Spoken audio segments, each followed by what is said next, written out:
নমস্কার বন্ধুরা, আমি সঞ্চারী আর আমার চ্যানেল ইএইচ কুকিংয়ে আপনাদের সকলকে স্বাগত। আজকে নিয়ে এসেছি শিমের বীজ বা শিমের দানার সম্পূর্ণ নিরামিষ একটা রান্না, যেটা আশা করি আপনাদের ভালো লাগবে। এটা খেতে এতটাই ভালো হয় যে শুধুমাত্র ভাত নয়, রুটি, পরোটা, লুচি সব কিছুর সাথে খেতে ভালো লাগে। শিম বীজের এই রেসিপিটা একবার আপনাদের বাড়িতে বানিয়ে দেখার অনুরোধ রইল। যারা ভাবেন যে শিম বীজ ছাড়ানো খুব ঝকমারি কাজ, রান্না করতে অনেক সময় লেগে যাবে, তাদেরকে বলি শিম বীজ ছাড়ানো কিন্তু একেবারেই কঠিন কাজ নয়। 500 গ্রাম শিম বীজ ছাড়াতে আপনার হার্ডলি 20 মিনিট টাইম লাগবে, যদি সঠিক পদ্ধতিটা জানা থাকে। শিম বীজ যেদিন রান্না করবেন তার আগের দিন নর্মাল জলে শিম বীজটাকে ভিজিয়ে রেখে দেবেন। পরের দিন রান্নার আগে নিয়ে এক একটা বীজকে দুটো আঙুল দিয়ে জাস্ট চাপ দেবেন। আমি যেভাবে ভিডিওটা দেখাচ্ছি তাতেই কিন্তু ভীষণ সহজে বীজগুলো খোসাটা ফেটে বাইরে বেরিয়ে আসবে। ছাড়ানো ভীষণ সহজ, 20 মিনিটের বেশি সময় কিন্তু আপনার একেবারেই লাগবে না। প্রায় 500 গ্রাম মতো শিম বীজ আমি নিয়েছিলাম। ঝটপট শিম বীজগুলোর কিন্তু আমি খোসা ছাড়িয়ে নিয়েছি। দেখুন দেখতে কতটা সুন্দর লাগছে। আর এই বীজগুলো এতটাই নরম হয় না যে কড়াইতে যাওয়ার পর এগুলো রান্না হতে প্রায় সময়ই লাগে না। শিম বীজ যেহেতু ছোট আকৃতির, এর সাথে সামঞ্জস্য রেখে আমি ডুমো ডুমো করে আলু কেটে নিয়েছি ছোট ছোট করে। আলুগুলোকে ধুয়ে ভালো করে পরিষ্কার করে রেখেছি। এবার একটা মশলা বানিয়ে নেব। যেহেতু গুঁড়ো মশলা ব্যবহার করছি সেই জন্য মশলাগুলোকে আগে জলে ভিজিয়ে রাখবো। কারণ গুঁড়ো মশলা জলে ভিজিয়ে রেখে রান্নায় ব্যবহার করলে কিন্তু একটা বাটা মশলার ফ্লেভার আসে, যেটা রান্নার স্বাদকে অনেকটা বাড়িয়ে দেয়। প্রথমে 1.5 চামচ মতো জিরের গুঁড়ো নিয়ে নিয়েছি, সাথে নিয়ে নিয়েছি 1.5 চামচ মতো ধনের গুঁড়ো। রান্নায় সুন্দর একটা রং আনার জন্য নিয়ে নিলাম একটুখানি কাশ্মীরি লাল লঙ্কার গুঁড়ো, আর দিয়ে দিচ্ছি হলুদ গুঁড়ো বা হলুদ বাটা। দিয়ে এবার এর মধ্যে জল দিয়ে এটাকে গুলিয়ে রেখে দেবো। তাতে করে রান্নার সময় যখন এটাকে ব্যবহার করব, বাটা মশলার একটা ফ্লেভার আসবে, খুব ভালো লাগবে। সব কিছু প্রস্তুতি নেওয়া হয়ে গেছে, এবার রান্নার মূল পর্বে চলে এলাম। কড়াইয়ের মধ্যে দিয়ে দিয়েছি সর্ষের তেল, আর তেলে প্রথমে ডুমো ডুমো করে কেটে ধুয়ে রাখা আলুগুলোকে দিয়ে বেশ নরম নরম করে ভেজে নেব। রান্নাটা করতে কিন্তু খুব সহজ, খেতেও ভীষণ ভালো লাগে। কোনো রকম পেঁয়াজ রসুনের ব্যবহার না করে সম্পূর্ণ নিরামিষ পদ্ধতিতে আমি রান্নাটা করছি। আলুটা ভাজার সময় সামান্য একটু নুন দিয়ে দিলাম, তাতে আলুর মধ্যে নুনটা বসে যাবে, আলু খাওয়ার সময় ফিকে লাগবে না। আর নুন দেওয়ার কারণে আলু ভাজার কাজটাও কিন্তু তাড়াতাড়ি হয়ে যাবে। আলুটা বেশ ভালো মতো নরম হয়ে এসছে, আলুটাকে এখন প্যান থেকে তুলে নিলাম। নিয়ে ওর মধ্যে যে পরিমাণ তেল আছে সেই তেলের মধ্যে দিয়ে দিচ্ছি সাদা জিরে, তার সাথে দিয়ে দিলাম তেজপাতা ছিঁড়ে নিয়ে, আর দিয়ে দিচ্ছি একটা শুকনো লঙ্কা। ফোড়ন ভাজার একটা মিষ্টি গন্ধ যখনই আসতে শুরু করবে, এর মধ্যে দিয়ে দেবো টমেটো বাটা।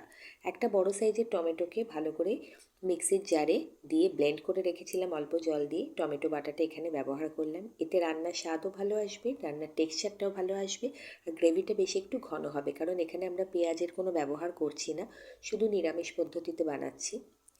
যেই টমেটোটা একটু ভাজা ভাজা হয়ে গেল, এর মধ্যে দিয়ে দিলাম আদা বাটা বা আদা গুঁড়ো। আমি এখানে আদার গুঁড়ো দিয়েছি, আপনারা আদা বাটা দিলে 1/2 চামচ মতো আদা বাটা দেবেন।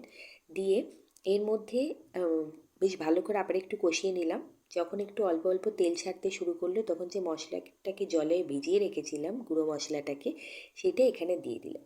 এবার সব মশলাকে একটুখানি সময় নিয়ে কষাবো, যতক্ষণ না পর্যন্ত মশলা থেকে হালকা হালকা করে তেল ছাড়তে শুরু হয়।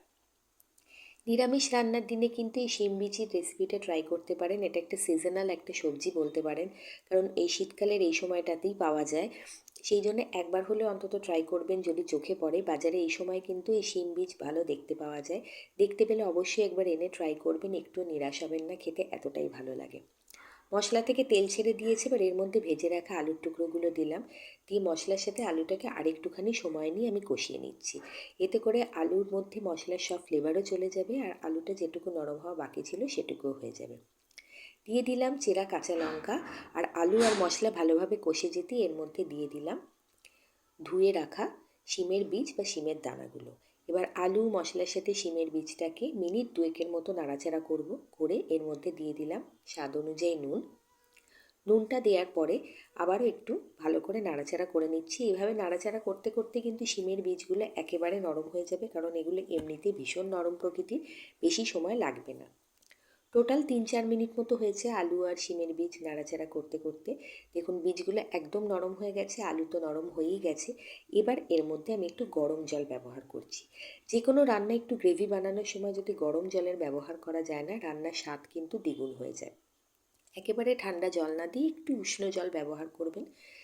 এবার জলটা দেওয়ার পরে এই ঝোলটাকে ফুটতে দেব। 3-4 মিনিটের জন্য। গ্যাসের ফ্লেমটা হাই করে দিয়েছি। এবার একটা ঢাকনাও চাপা দিয়ে দিলাম। 3-4 মিনিটের মধ্যে কিন্তু ঝোলটা রেডি হয়ে যাবে। তেলটা ওপরের দিকে ভেসে উঠেছে, মিনিট 3 হয়ে গেছে, আমি লিডটা সরিয়ে দিলাম। ঝোল এখন মোটামুটি কমপ্লিট। আর এখানে কিন্তু একটা কথা বলে রাখি, জলটা প্রথমে একটু বেশিই দিতে হবে, কারণ শিম বীজের এই ডাল বা ডালনা যাই বলুন, সেটা যখন ঠান্ডা হবে এটা কিন্তু ভালো মতো ঘন হয়ে মাখো মাখো হয়ে যাবে, সেই জন্য সেই আন্দাজেই জলটা দেবেন। সব কিছু সুন্দর নরম হয়ে গেছে। টেস্টটা চেক করার পর আমার মনে হলো আরেকটু নুনের এখানে প্রয়োজন আছে, সেই জন্য সামান্য একটু নুন আমি অ্যাড করলাম। আর যেহেতু সম্পূর্ণ নিরামিষ রান্না, আমি বলবো একটু হলেও চিনির ব্যবহার করবেন, সামান্য হলেও, তাতে স্বাদটা ভীষণ ভালোভাবে অ্যাডজাস্ট হবে। আর এখানে আমরা অনেকটা টমেটোর ব্যবহার করেছি, সেই জন্য অবশ্যই একটু চিনি দেবেন। নামানোর আগে ঘি আর গরম মশলা দিয়ে দিলাম। যে কোনো নিরামিষ রান্নার ক্ষেত্রে ঘি গরম মশলা না হলে তো চলে না। দিয়ে এটাকে পরিবেশন করে দিচ্ছি। শিম বীজের এই ডালনা বা ডালের রেসিপিটা ভালো লাগলে অবশ্যই চ্যানেলের পাশে থাকবেন, চ্যানেলটাকে সাবস্ক্রাইব করবেন। ভালো থাকবেন, সুস্থ থাকবেন। অনেক অনেক ধন্যবাদ।